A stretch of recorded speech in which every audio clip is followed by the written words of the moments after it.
eu sou Felipe Recondo e este é o Sem Precedentes, o podcast do Jota em que nós discutimos o Supremo e a Constituição. No episódio de hoje, 3 temas e nenhuma decisão.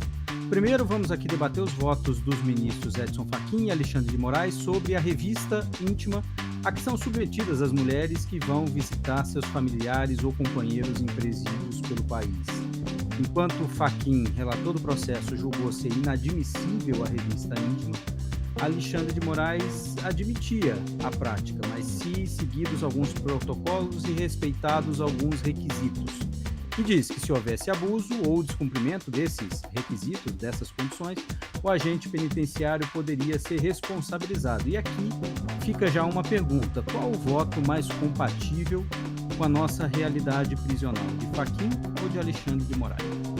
Depois nós vamos falar sobre a judicialização precoce da vacina contra a Covid-19. A vacina, que ainda está em fase de testes e de pesquisa, já é tema de algumas ações no Supremo Tribunal Federal, e o motivo principal foi a declaração do presidente Jair Bolsonaro de que não compraria a vacina desenvolvida pelo Instituto Butantan em parceria com a empresa chinesa Sinovac, anunciada pelo governador de São Paulo, João Dória. Claramente uma disputa política entre os dois, Bolsonaro e Dória, de olho nas eleições de 2022. Além disso, há ações que contestam também a decisão anunciada pelo presidente da República de que a vacina não será obrigatória no país.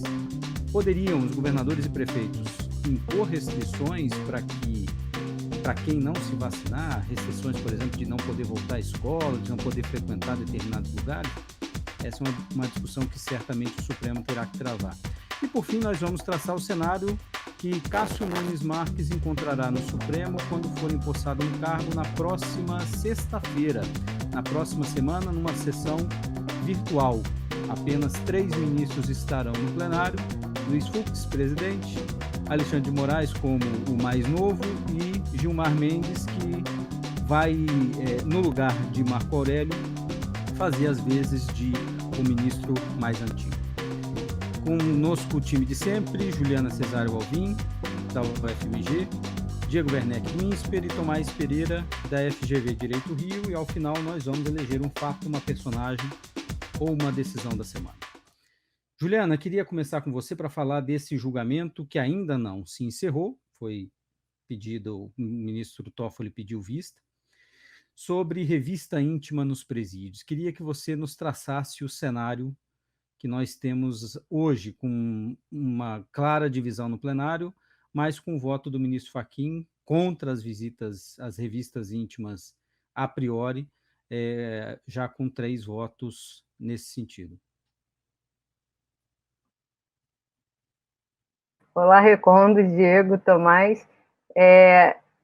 Como você falou, o julgamento foi interrompido, né, por pedido de vistas do ministro Dias Toffoli, mas até agora nós tivemos o voto do ministro relator, Edson Fachin, acompanhado pelo ministro Roberto Barroso e a ministra Rosa Weber, e o ministro Alexandre de Moraes, que abriu divergência, né? No caso concreto, todos concordam que houve abuso, né, que há ilegalidade da revista como ela foi operada, nesse caso concreto, que vem do Rio Grande do Sul. Mas a discussão que está colocada é mais ampla, né? É sobre a possibilidade dessa prática conhecida como revista vexatória, que consiste numa inspeção pessoal, corporal e que é invasiva, né? E que envolve elementos como o desnudamento da pessoa, né? Dos visitantes que vão aos presídios, e a inspeção do que o Supremo chamou das cavidades corporais, né? Dessas pessoas. Então, todos os relatos acerca dessa prática, que já foi vedada por diversas legislações estaduais, mas que continua ocorrendo na prática, envolvem humilhação, vexame, né, e degradação da dignidade, da honra, e a imposição de uma certa pena para aquele visitante ou aquela visitante, na maioria das vezes, né, mulheres que vão lá estar com seus entes queridos e seus familiares, né? Então, também tem uma dimensão de igualdade aí, que é essa questão do fato de serem mulheres, muitas vezes mulheres negras, mulheres pardas, mulheres pobres, que são submetidas a esse tratamento, né? Em resumo, o voto do ministro Fachin disse que esse tipo de visita, essa visita vexatória, com desnudamento, né? De revista, né? Perdão, de revista, com desnudamento e inspeção de cavidade corporal, né, ela é vedada, ela não pode ocorrer em hipótese nenhuma, e a prova que deriva desse tipo de revista, ela é ilícita, né, e não serve como desculpa, por exemplo, a ausência de um equipamento eletrônico, ou, né, de um raio-x, de um scanner, que a ausência disso não serve para justificar esse tipo de revista.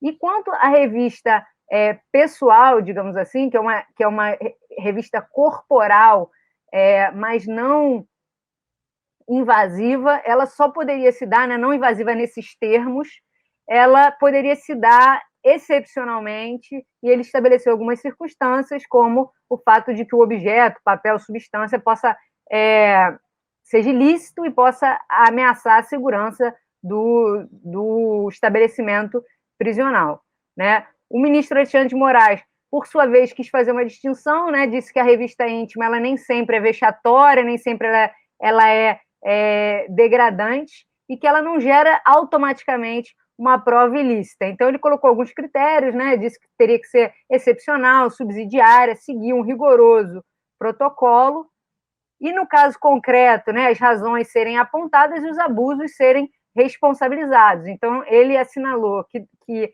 ela apenas poderia se dar, né, com o menor constrangimento possível, realizada por alguém do mesmo sexo, e se houvesse procedimento invasivo, obrigatoriamente teria que ser feito por um médico com concordância do visitante ou da visitante, né? Que poderia ter a opção de não realizar e aí não realizar a visita, né? Então, os votos se dividiram nessas linhas, né? O ministro Edson Fachin vedando completamente a revista vexatória e excepcionando, trazendo para circunstâncias bastante excepcionais a visita pessoal, e o ministro Alexandre de Moraes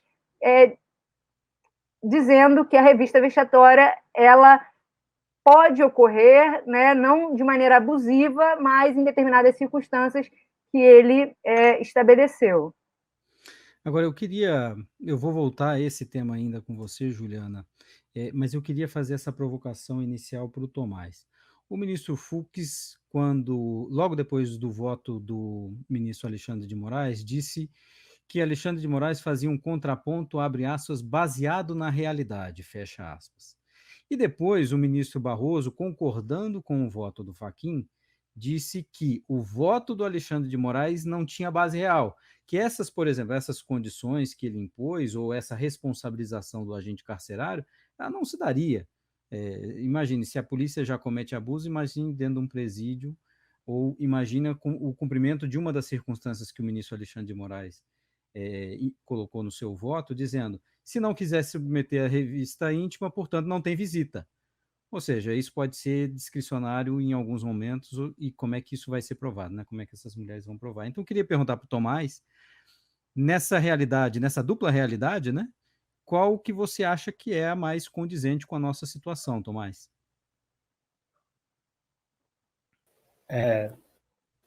Olá, Ricondo, olá, Juliana, Diego. Realmente foi algo que chamou muita atenção do voto. Acho que a questão é o que eles estão chamando de realidade, né? Parece que, no caso do ministro Alexandre de Moraes, a realidade impõe uma restrição, alguns diriam, e eu diria uma violação de direitos individuais, como uma exigência da realidade, né? E parece que do outro lado o que você diz é não, na verdade não. A realidade é uma realidade de abusos sistemáticos a direitos individuais e no qual colocar parâmetros não vão resolvê-los. Então vamos, né, falar de maneira mais concreta. Parece que o que o ministro Alexandre de Moraes fala é que no mundo real, se as visitas íntimas fossem proibidas em toda e qualquer situação, você teria uma situação sistemática de entrada em presídios de substâncias por meio dos corpos dessas pessoas, dessas mulheres, né? E do outro lado, né, e é isso que ele, como se isso que ele quisesse evitar, se fosse a realidade. Do outro lado, o que os outros ministros falaram é, não, o que você tem é um mundo de abusos e de violências a mulheres sendo cometidas por agentes estatais, e você colocar parâmetros que estão na prática, né, são amplos, estão, na verdade, na mão dessas pessoas, não vai proteger essas mulheres. Sendo que, na realidade, a gente tem instrumentos que são eficazes, né, que são scanners. Então, é engraçado isso, né, porque parece que é irreal exigir. Às vezes parece que quando se afirma que os scanners resolveriam esse problema, em grande medida, que é o voto do ministro Barroso, falou, parece que é irreal imaginar que nós poderíamos ter scanners em todos os presídios do Brasil, né? O problema primeiro que, será que é irreal? Né? Será que o irreal, na verdade, ou absurdo, na verdade, é a gente falar que a gente pode ter presídios sem ter certos elementos de segurança, né? A outra questão para mim parece ser que a incapacidade do Estado de comprar e fornecer um equipamento básico de segurança para os seus presídios é o que justifica ou que faz com que a realidade exija o exame e a violação dos corpos de mulheres sem qualquer tipo de justificativa, ou dizendo, a justificativa é o agente prisional ter que escrever num papel que ele considerou que existia fundada suspeita. E imaginar que vai haver punição para abusos. Sendo que nós estamos falando, né, como acho que a Juliana já enfatizou, das pessoas talvez em posição mais frágil na nossa sociedade. Nós estamos falando de mulheres, muitas vezes com frequência pobres, com frequência negras ou pardas, que têm familiares encarcerados, e nós somos dessas pessoas. Como é que a gente pode organizar qualquer tipo de esquema que coloque o ônus da responsabilização dos agentes estatais nessas pessoas? O contrário, parece que irreal é achar que essas pessoas vão ser capazes de fazer valer parâmetros abstratos colocados numa decisão do Supremo na realidade do dia a dia da visita a inúmeras pessoas por todas as prisões do Brasil. E, Tomás, eu acrescentaria, com relação a essa dimensão de gênero, que é crucial nesse caso, o voto do ministro Barroso foi muito claro, né? Primeiro ele diz que o catálogo, né, de exigências ou de requisitos que o ministro Alexandre de Moraes traz, ele não é aplicável na realidade, né? E que, nesse caso, é necessário escolher um lado. E aí o ministro Barroso vai dizer a proteção incondicional dos direitos da mulher ou dar à autoridade do presídio a decisão nesses casos excepcionais, né, de verificar o cumprimento desses requisitos, e ele diz que ele não se sente confortável dando esse poder a essas autoridades. Mas o ponto alto, eu acho que ele chama atenção, e que para mim estava ressoando muito ao longo do voto do ministro Alexandre de Moraes, ele vai dizer que se estivéssemos falando de homens, né, passando por essa situação, nem haveria essa discussão, né, se a situação corriqueira ou cotidiana fossem homens passando por exames manuais nas suas cavidades corporais, né? E eu acho bem importante frisar isso, porque em alguns momentos o ministro Alexandre de Moraes usou uma expressão e falou revistas vaginais rotineiras, que eu acredito que se fosse numa situação com homens, o próprio uso dessa expressão traria uma contradição em si, né? Uma revista vaginal ou anal, ou o que quer que seja, ela não pode ser rotineira, ela não é rotineira em nenhuma circunstância, né? E o fato de se tratar isso como uma possibilidade, se conceber ou naturalizar essa violação, né? Ou não tratar como uma coisa com tanta urgência assim, é notável, né? E acho que o ministro Barroso foi muito preciso nessa observação que ele fez dessa dimensão de gênero nessa discussão. Eu queria trazer... E Juliana, não, desculpa, só à vontade, claro. O que eu ia falar e a maneira como é colocada a situação, como a ausência de um aparelho físico, técnico, totalmente comprável pelo Estado, que é um scanner, faz com que a escolha diante dessa mulher que está indo visitar o seu familiar seja ou passar por esse procedimento, ou não passar por esse procedimento e, portanto, não visitar, né, não ver aquela pessoa, uma pessoa que está numa situação de completo isolamento, de fragilidade, e então, assim, isso também é uma falsa escolha, você falar, não, ninguém está sendo obrigado a passar por isso, porque você pode simplesmente não visitar aquela pessoa. A questão é que isso parece que fragiliza a ideia de que visitar essa pessoa e essa pessoa ser visitada faz parte de um direito dessa pessoa, faz parte, inclusive, de um compromisso constitucional com a reabilitação das pessoas. Muitas pessoas, inclusive, que sequer têm, talvez, sentença final e definitiva contra elas, né? Vamos lembrar desse fato, que é um fato importante no país. Mas, além de tudo, parece que... então, essa é uma escolha, que é uma escolha terrível, que é colocada na frente de uma pessoa por uma incapacidade estatal totalmente pragmática e de gestão, que me parece assim que você querer ter um presídio sem um scanner hoje seria que nem você falar que você vai ter um presídio sem muros, sem grades, sem guardas. Parece que é um equipamento básico desse presídio. Talvez até presídio sem muros fosse possível, mas sem scanner, parece que você não é capaz de comprar um scanner, você não pode ter um presídio. Se eu quisesse ter um aeroporto internacional e eu não tivesse dinheiro para ter um scanner, você talvez me dissessem que eu não posso ter um aeroporto internacional. Simplesmente. Eu queria trazer o Diego para esse debate também, Diego, porque a gente ainda não sabe quando é que esse assunto vai retornar, mas são duas visões marcadamente distintas, né? Felipe, acho que primeiro, durante o julgamento, era interessante notar como é que a escolha de palavras dos ministros muitas vezes tornava até mais difícil você entender o que de fato estava em jogo, sobre o que eles estavam discordando, né? No fim das contas, ficou claro que havia uma discordância entre, né, uma vedação de princípio, a que isso seja um meio possível, ainda que excepcional, de detecção de alguma coisa que pode estar sendo levada para dentro, ou a posição que acha que isso não é admissível em hipótese nenhuma. Então, se pode em casos excepcionais, ou se não pode, ponto, né?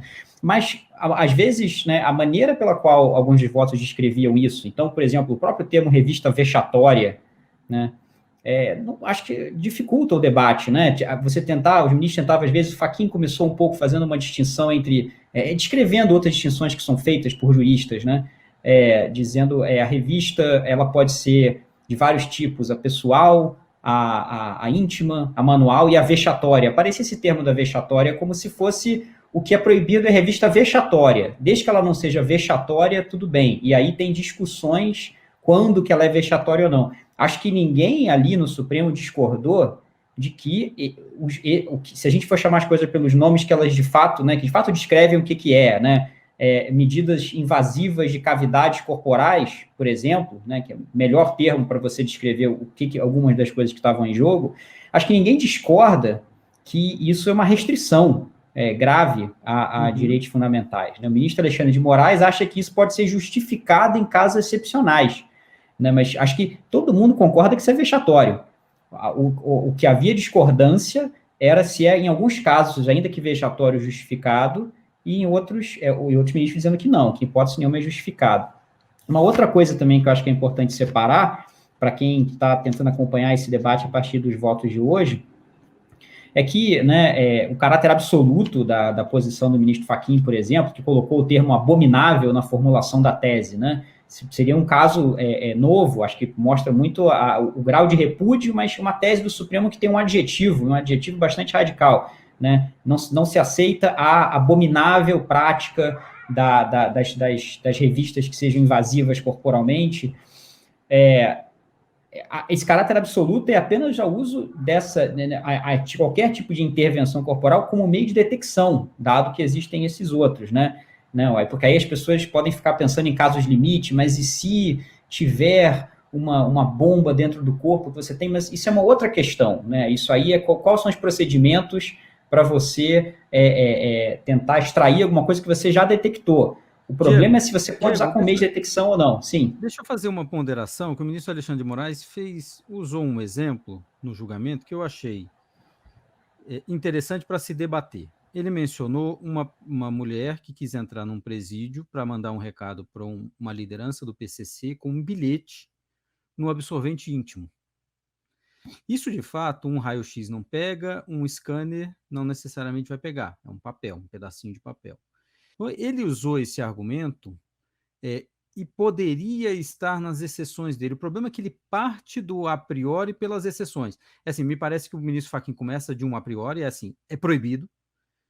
só em casos assim, já encontrou no scanner algo e, portanto, tem que se retirar, digamos, a droga, o que quer que seja, e o ministro Alexandre de Moraes parte do outro pressuposto.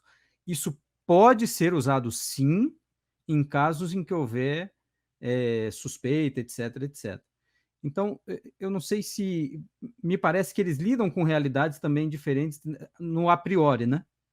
Certo, Felipe. Deixa eu fazer, então, um reparo, né? A tese do ministro Fachin, a maneira como ele formulou a tese, não havia exceção possível, né? É uma tese absoluta. Se você olha no voto dele até aquele momento, aí a maneira como ele constrói a tese, ele parece entender que em alguns casos seriam excepcionalíssimos, mas eu estou aqui me pautando pelo que de fato seria aprovado na visão dele, que é a tese, uma tese que não admite nenhuma exceção, né? Então, e no fim das contas, parece que justamente o que gerou a divergência no final, pelo que a gente viu até hoje, seria justamente a formulação da tese. E é uma pena que de fato tenha havido esse pedido de vista, porque até havia muita informação nesse processo, né? É um tema, claro que o pedido de vista, se ele for devolvido no curto prazo, é um instrumento que faz sentido para dar um voto mais sólido, mas dado que estamos, né, perto do fim do ano, sabemos como funciona a pauta do Supremo, há poucas chances desse tema retornar antes do ano que vem, infelizmente, porque até pelas informações que estão no caso, você vê como que é algo que impacta, de fato, de uma forma bastante estrutural a realidade brasileira. E esse foi um julgamento, eu queria até fazer essa provocação para a Juliana. Isso foi um julgamento com muitos amiticuri, né? Defensorias atuando, IBCCRIM, DDD, e levaram muitas informações e foram bastante citadas, inclusive, pelos ministros, né, Juliana?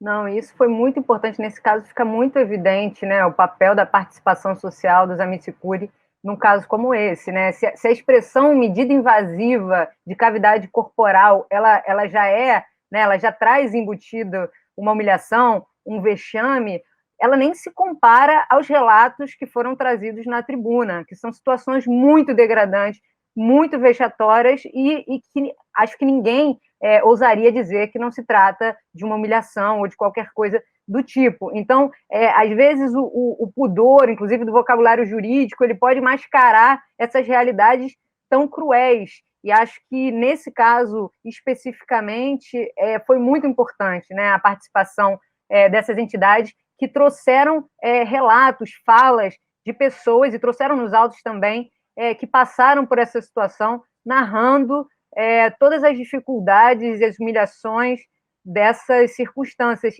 E nesse sentido, né, ajuda um pouco a ilustrar não só a disseminação dessa prática, de como ela opera, mas esses detalhes que, de alguma maneira, vão contra a possibilidade da imposição de certos requisitos que estão muito longe das condições dos presídios e de como a coisa é operacionalizada na prática. Eu queria passar para o próximo tópico e a gente falar. Esse tema talvez seja. Os dois temas são bastante apaixonantes, inclusive, né? Tanto esse debate sobre revista íntima, pela gravidade, pela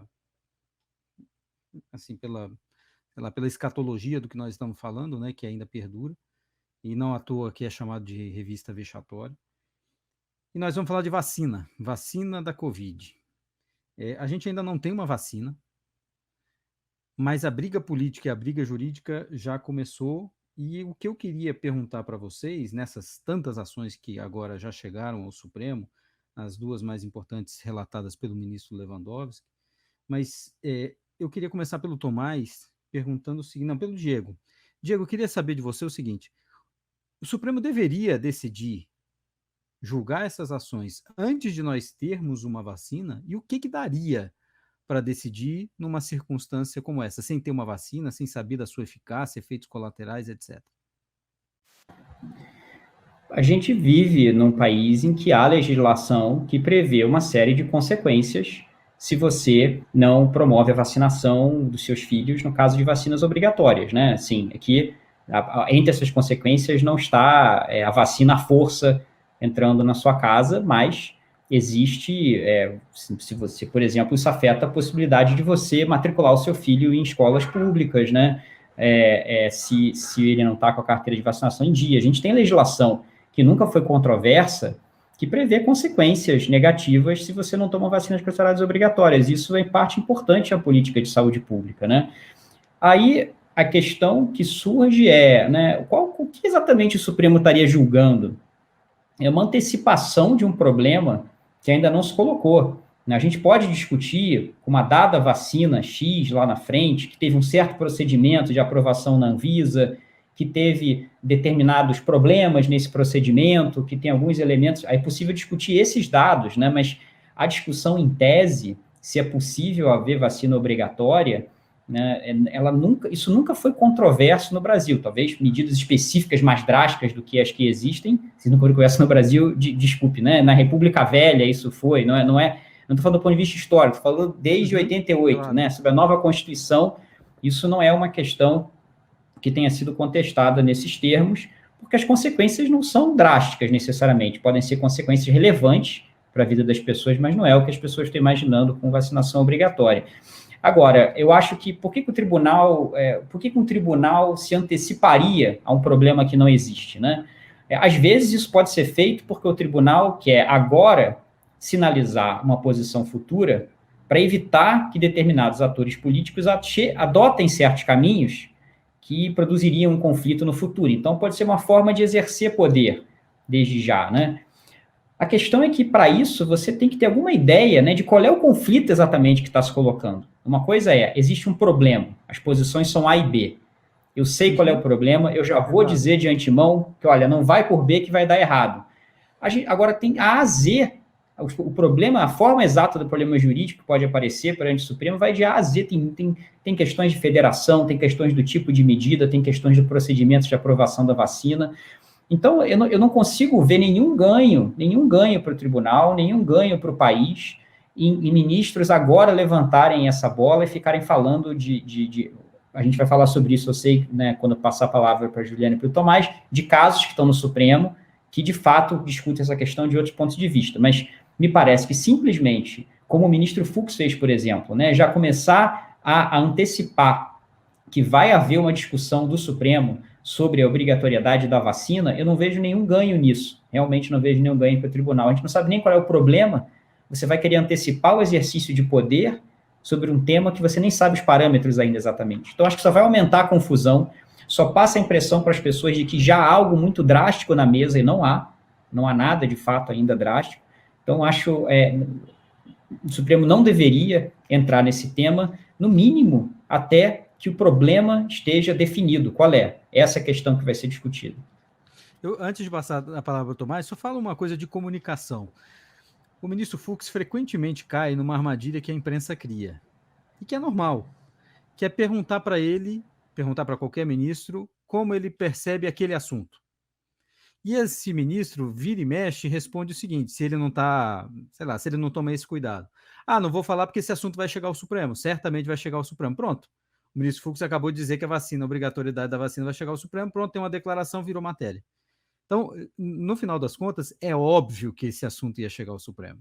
E o ministro Fux, na minha opinião, não é que ele tentou se antecipar para dizer nós vamos ter que discutir, queremos discutir, mas eu acho que ele pode ter caído numa pequena armadilha como essa, de ser chamado a se manifestar e dizer, olha, eu não vou falar porque esse assunto certamente vai chegar ao Supremo. Pronto.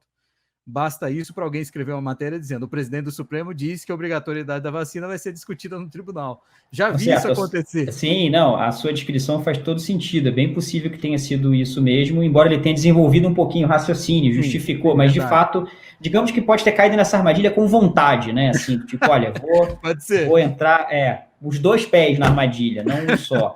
Mas mesmo assim, aí eu acho que a questão é daqui para frente agora, né? O tribunal olhar para dentro, pensar no que vai dizer sobre essa questão, o quanto que vai estimular a especulação em torno disso ou não. Mesmo que tenha sido uma armadilha nesse caso, acho que essa conversa deveria parar aí por enquanto.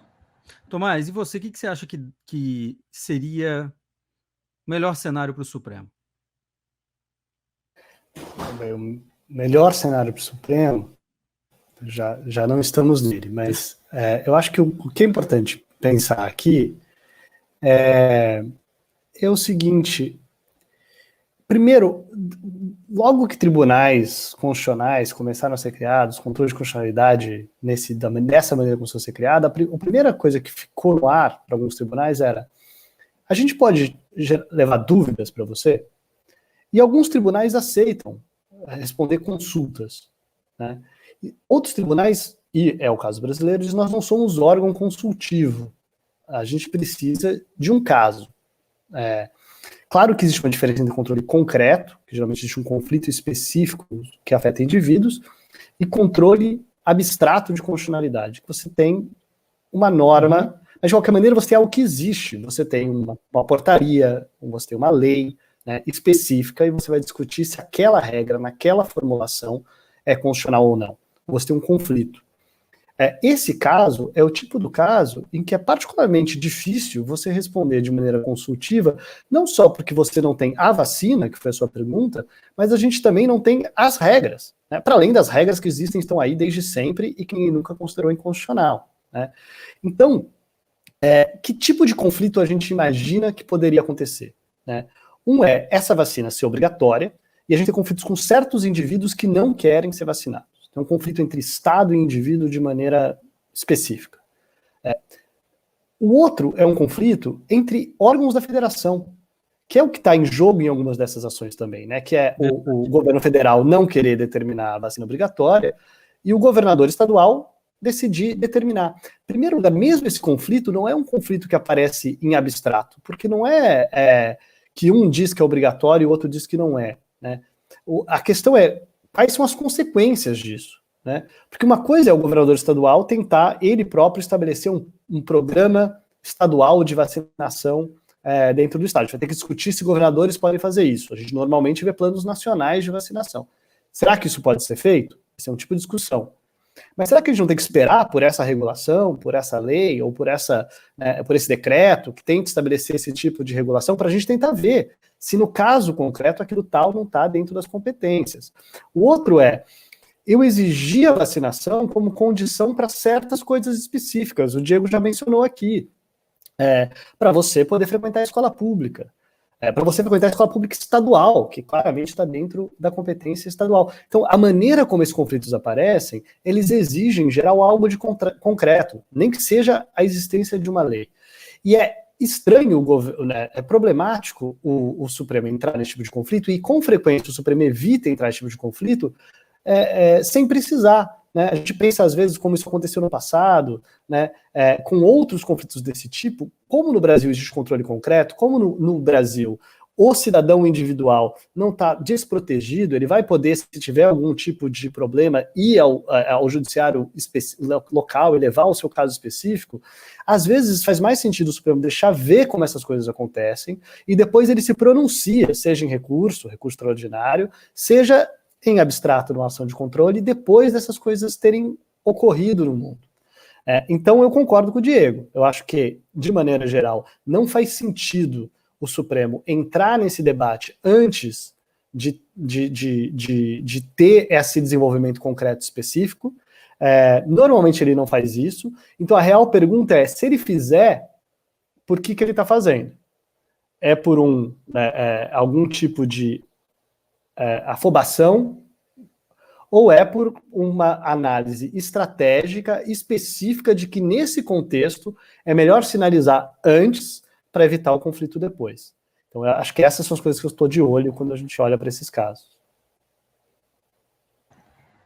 Tomás, é como se, nesse caso, né, parecesse que o Brasil tem 3 modalidades de controle de constitucionalidade, né? Controle concreto, um caso concreto com 2 partes, controle abstrato de uma lei em tese e controle hipotético da lei que ainda não existe, né? Então, a terceira inventada modalidade de controle, nesse caso, se o Supremo continuar discutindo uma lei e uma vacina que sequer existe, uma medida, né, que sequer existe. Uma lei que sequer existe, determinando... Uma vacina que sequer existe, numa forma de aplicar que sequer existe, A única coisa que já existe é a vontade de conflito político. A vontade de brigar, essa já existe entre esses atores, né? Então, o Supremo, no fundo, está se pronunciando sobre isso. O que exatamente? De lavar as mãos, a vontade de jogar a responsabilidade para o outro, a responsabilidade da briga política. Inclusive vai ter, eu vou passar a palavra para a Juliana, mas eu fico pensando uma medida que já houve no passado, que o Supremo derrubou, mas que num caso como esse pode voltar. Eu lembro, eu sempre morei em Brasília, e para entrar aqui tinha que ter vacina da febre amarela. Se o governador de São Paulo diz, no meu estado não entra ninguém vindo do Rio de Janeiro que não tenha tomado a vacina, isso vai ser possível ou não vai ser possível? Mas, enfim. Mas, só para dizer que isso, nesse sentido, né, nesse aspecto, colocado dentro desse, né, desenho, esse caso parece um caso específico, uma manifestação específica dos primeiros casos sobre Covid que o Supremo decidiu, sobre medidas mais ou menos restritivas determinadas por governadores em relação ao presidente. Então, o governador pode determinar medidas restritivas, pode fechar o comércio, e na época o que eles disseram dentro da sua competência, pode. Mas é claro que toda a briga é até onde vai a sua competência. Claro, exatamente. Né? Então, nesse caso, isso nada mais é do que uma manifestação específica dessa. Até onde vai a competência do governador em relação à vacinação? Ela não existe, claro que você pode imaginar uma decisão absoluta, não existe nenhuma. Ou ela existe, ela é absoluta. A questão é que é improvável que o Supremo decida que ela é absoluta ou que ela não existe. E daí, claro que o conflito sempre é concreto. E exatamente porque o conflito sempre é concreto, né? Você precisa de um ato para determinar se ele está dentro ou fora da competência, está dentro ou fora dos limites, que é ainda mais difícil você resolver e decidir hipoteticamente sem ter esse ato na sua frente.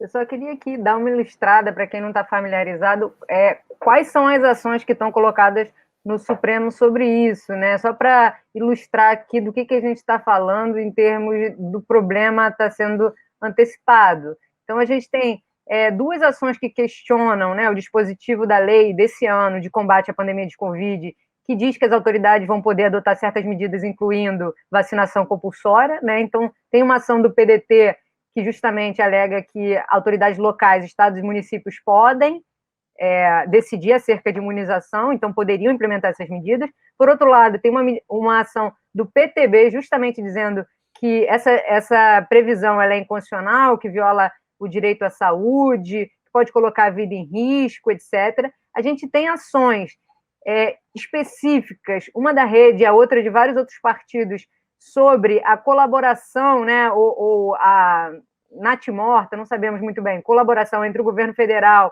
e o desenvolvimento da vacina que está sendo feita no estado de São Paulo, né? Então, questionando esse passo atrás numa eventual compra antecipada dessa vacina. Então, essas são as questões que estão colocadas da ordem do dia com relação à Covid especificamente, né? Eu acho que todas essas ações estão buscando um pouco estabelecer qual é a regra nesse momento, né? Qual é a regra para vacinação no contexto da Covid.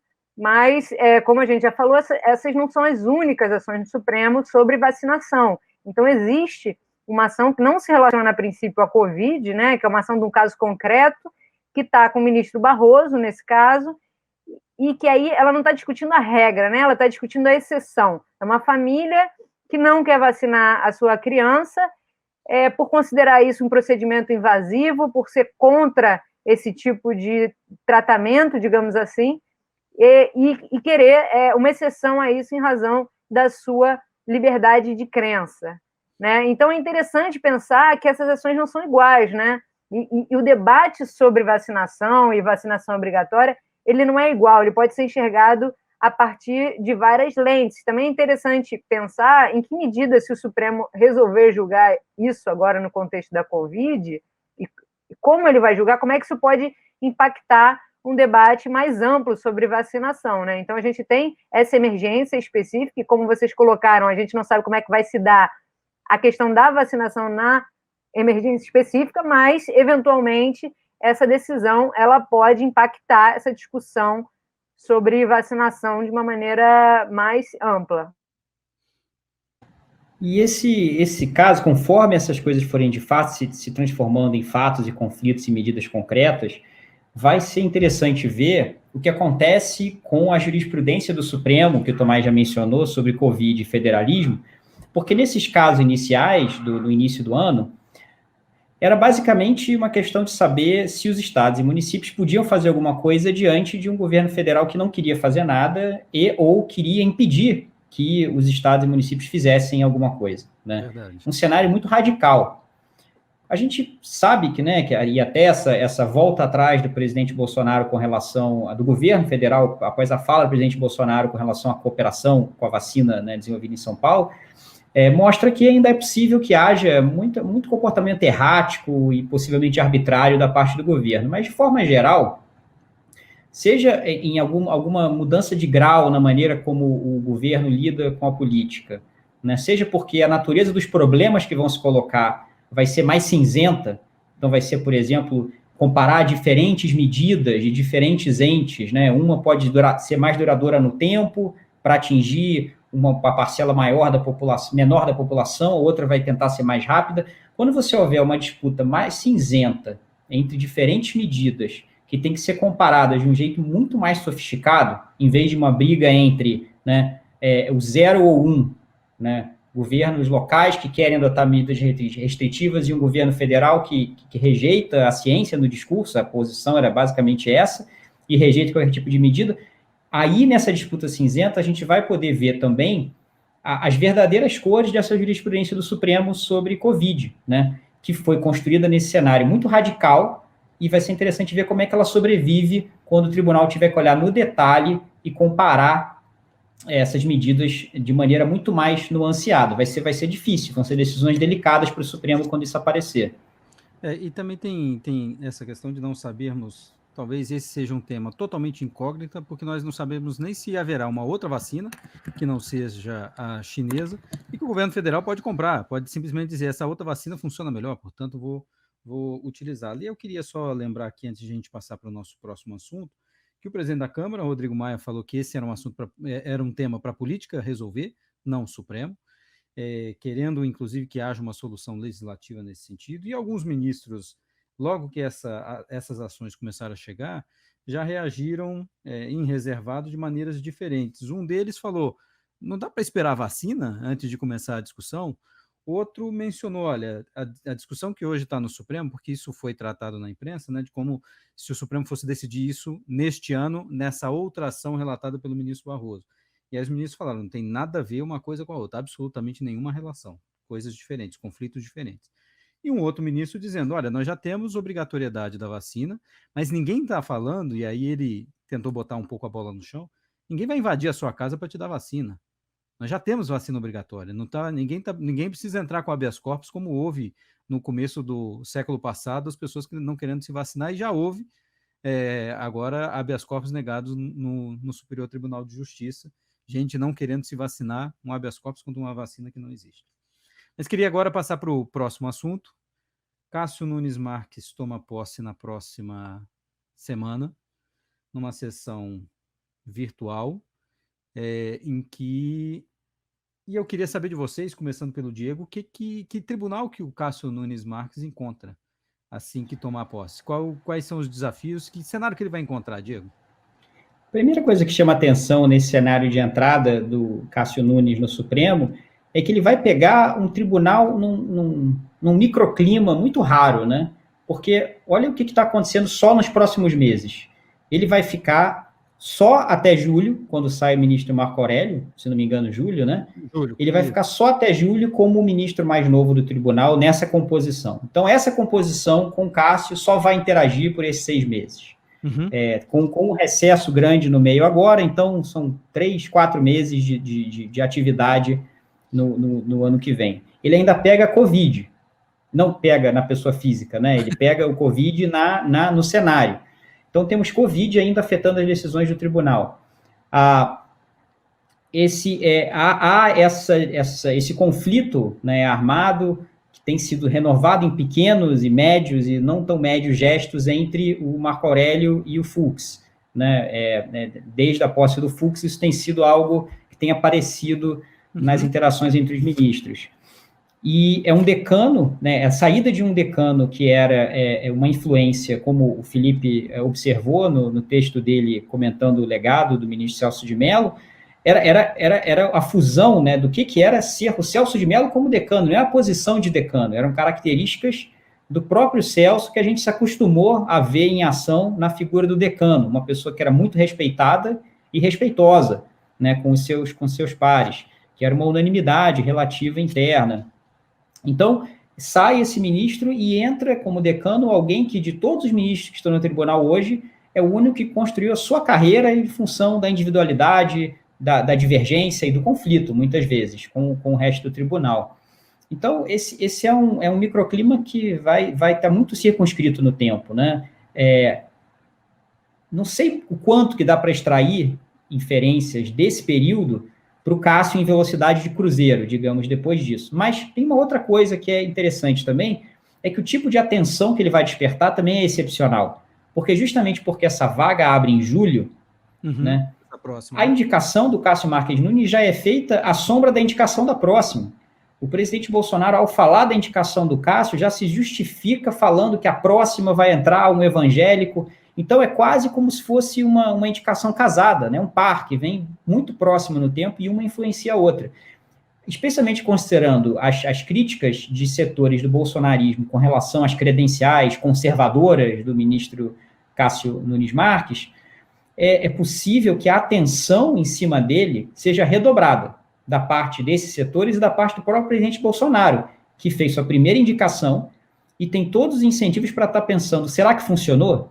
Será que deu certo? Será que eu consegui dessa vaga, com esse preenchimento dessa vaga, assim, o que eu esperava? Então, tudo isso vai estar sendo analisado e discutido em função do que o Cássio Nunes demonstrar nos próximos meses. Então, é um cenário excepcional, com uma atenção e um escrutínio excepcional em cima dele, inclusive por parte do governo. Mas eu queria que você traçasse para a gente qual é o cenário para Cássio Nunes Marques a partir da semana que vem.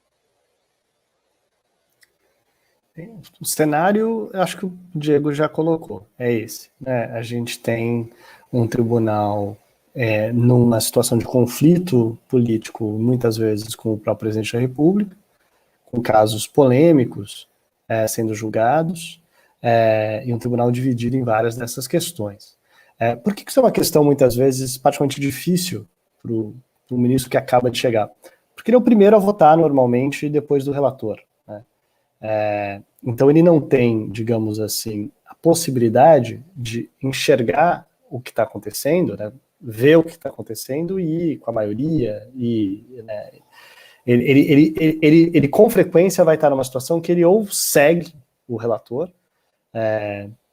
ou abre uma divergência, né?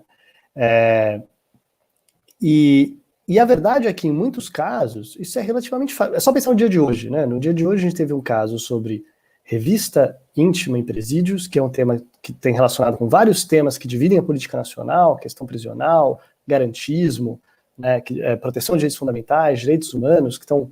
isso é um tema super polêmico que divide o tribunal. E em seguida a gente estava discutindo ICMS sobre software, né? Uhum. A verdade é que muita coisa que o Supremo faz é jogar ICMS sobre software, e é muito tranquilo, relativamente tranquilo você ser o ministro mais novo chegar no tribunal, quando boa parte do que você faz é jogar esse tipo de caso, né? Acho que a questão ele chega num tribunal que está dividido. Por um lado, ele tem certa experiência de colegiado, ele tem uma experiência de julgar casos, ele é alguém que vem com experiência de tribunal, mas o que eu acho que é interessante é ver a atitude dele próprio, se ele vai ser um ministro que vai chegar tentando chamar a atenção a si mesmo, tentando se impor, né, e ganhar o respeito do colegiado a partir dessa oportunidade, ou se ele vai ser um ministro que vai chegar nessa mesa, sentar ali, ver como as coisas acontecem, esperar um tempo, se acostumar com isso, deixar as coisas progredirem para tomar certas decisões mais polêmicas. Eu apostaria pelo perfil, talvez que seria mais o segundo, né? Que ninguém vai deixar enxergar, tentar não ser alguém que vai abrir polêmicas ou criar polêmicas nesse momento. Mas eu acho que digamos que não é a situação mais fácil para você chegar num tribunal, né? Você chegar num tribunal com tantos olhos sobre você, com tantas expectativas da sociedade, da imprensa, de quem te nomeou, no meio de uma crise política. Por outro lado, pelo menos, realmente daqui 2 meses tem um recesso, um respiro, então Isso talvez ajude. 1 mês e 14 dias. Agora, Juliana, ele vai conseguir ficar tão quietinho assim? Ele vai conseguir passar incólume até o final do ano, você acha? Era isso que eu estava pensando aqui. Essa estratégia que talvez fosse uma estratégia segura em alguns contextos, tanto internamente quanto externamente, talvez ele não tenha o privilégio de poder adotar essa postura. Seja porque internamente ele já vem com um certo crivo de alguns ministros, né? Houve todo aquele episódio do contato com Gilmar Mendes e com o ministro Dias Toffoli antes dele ser nomeado. Então, eu fico me perguntando como é que isso impacta internamente a divisão que os ministros percebem entre si, a quem ele vai estar mais próximo, aliás, de quem, ou de quem ele vai estar mais distante. Então, talvez ele precise se movimentar para desfazer uma impressão, e aí isso vai impedir que ele fique, né, na moita, digamos assim, parado, quieto, e também para fora, né? Talvez ele sofra uma cobrança por um certo posicionamento ou para vocalizar uma certa visão de mundo alinhada ao bolsonarismo, que também talvez impeça ou dificulte, né, esse comportamento mais discreto. E a gente vai ter o teste aí, que no dia 11 de novembro está pautada a discussão sobre censura nas escolas, né? Restrição de ensino relacionado a gênero, sexualidade. Existe uma saída fácil para ele, que aí nesse cenário de um ministro recém-ingresso, ele poderia adotar, que é dizer, bom, o Supremo decidiu vários casos sobre isso esse ano, tudo bem que esse vai ser o primeiro, né, no plenário, assim, online, ao vivo, mas ele poderia simplesmente seguir esses precedentes que são super recentes, sem necessariamente, né, mostrar um posicionamento. Mas eu acho difícil que ele passe incólume com uma posição dessa, porque eu acredito que vai haver uma cobrança para algum tipo de posicionamento de comunicação, né, nesses casos específicos. Mas eu posso falar uma coisa que eu acho que aparece aqui claramente, e que tem a ver com coisas que, inclusive, que nós já falamos aqui. Acho que talvez a grande questão é que o ministro Cássio Nunes chega sem nós termos muita clareza sobre quais são as suas crenças sinceras, né? Porque quando a gente existe um tipo de nomeação, um tipo de ministro, né, que às vezes é nomeado e que todo mundo sabe quais são as posições e as crenças sinceras daquela pessoa. E daí a grande dúvida é o quanto essa pessoa vai agir conforme as suas crenças sinceras, conforme aquilo que todos nós sabemos que, dada completa liberdade, aquela pessoa faria.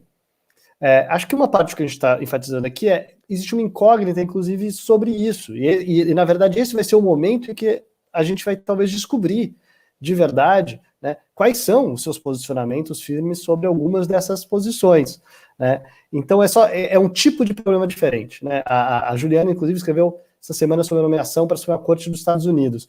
Acho que ninguém tem dúvida sobre quais são as crenças sinceras da juíza que acabou de ser nomeada para a Suprema Corte dos Estados Unidos. A dúvida é que tipo de conflito ou que tipo de posição esperar a partir da eventual eleição por exemplo, de um democrata para a Suprema Corte, ou caso o Trump perca. Nesse caso, a grande questão é a gente tem uma incógnita. Ninguém aqui sabe um caso como o que a gente está discutindo hoje, né? Vacinação obrigatória. Acho que ninguém aqui sabe qual é a posição do ministro Cássio Nunes sobre vacinação obrigatória. E o que torna mais difícil ainda a gente fazer algum tipo de previsão sobre como essa pessoa vai se comportar. E olha que o estudo dele, inclusive, foi sobre direito à saúde, né? Vamos aqui para a rodada final, para a gente fechar o episódio dessa semana, elegendo um fato, uma personagem, uma decisão da semana. Eu começo com Diego. O que você destaca, Diego?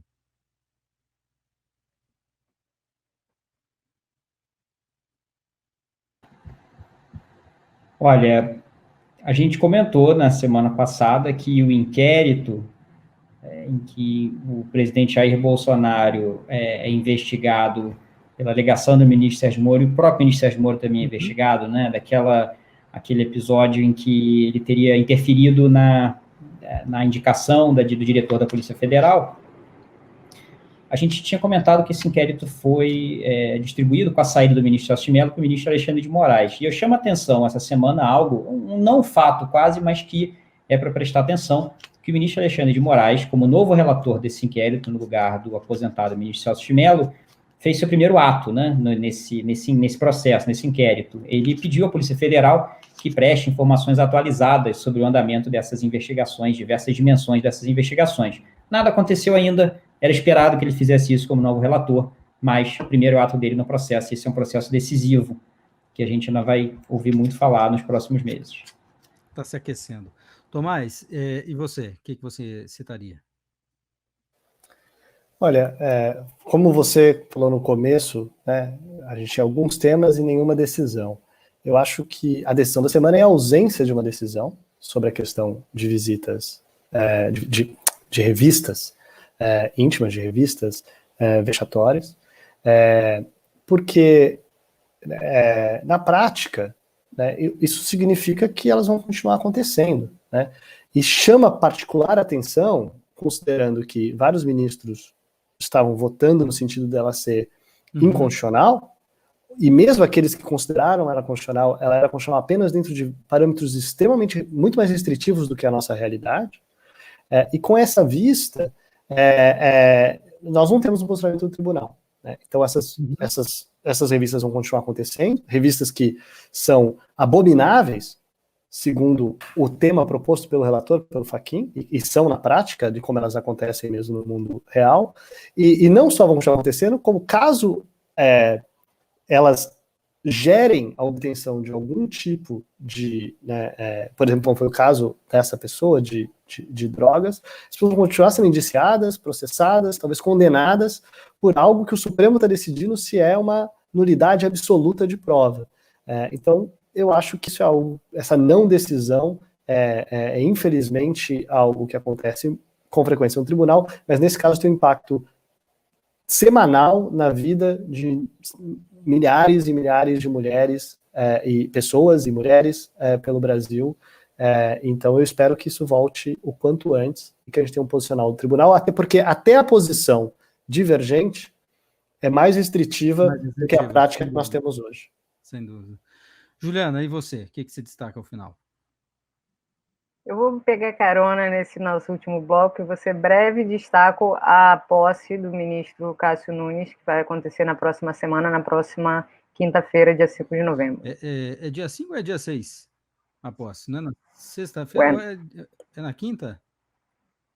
Então ele já entra, inclusive, para julgar no plenário virtual. A gente ainda não... Nenhum ministro tomou posse. Isso é uma coisa interessante, né? Nenhum ministro tomou posse até hoje, tendo que lidar com o plenário virtual. Então ele vai entrar no dia seguinte, começa o julgamento sobre direito trabalhista e o que prevalece, o negociado ou o que é legislado. Então ele já começa... Ele toma posse no dia 5 às 16 horas, acabei de verificar aqui, quinta-feira. E aí já no dia seguinte tem dia 5. assessoria já preparada, mas já tem que dar voto no dia seguinte. Dia seguinte tem que ter voto pronto para o plenário virtual. Porque no dia seguinte já tem sem precedente também sendo gravado, então vai ter que estar tudo azeitado. Exatamente. É isso, gente. Vamos lá. Semana que vem tem mais Sem Precedentes. Obrigado a vocês e até lá. Até semana que vem. Valeu. Obrigado. Até lá. Até semana que vem.